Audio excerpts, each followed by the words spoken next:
Na encabezamiento del mga notisya, Secretario del Departamento de Agricultura ya implica un polis como envuelto de mga kontrabando ta entra na syudad. Itural de habla que puede el gobierno cobra con el cosa ya paga el gobierno kun Konsehal Musa si perde este trabajo na konseho lokal. El man junto al mga ahensya de gobierno para ayuda con el mga adicto y negosyante de droga prohibido kita con ese mal vicio de ila. Kolektor de aduana ya contesta con el alegasyon que envuelto él na entrada de kontrabando na syudad.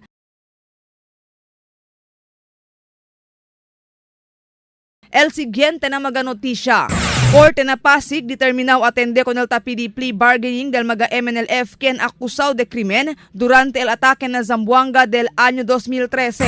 El manjunto mga ahensya de gobierno para ayuda con el mga adicto y negosyante de droga prohibido kita con ese mal vicio de ila.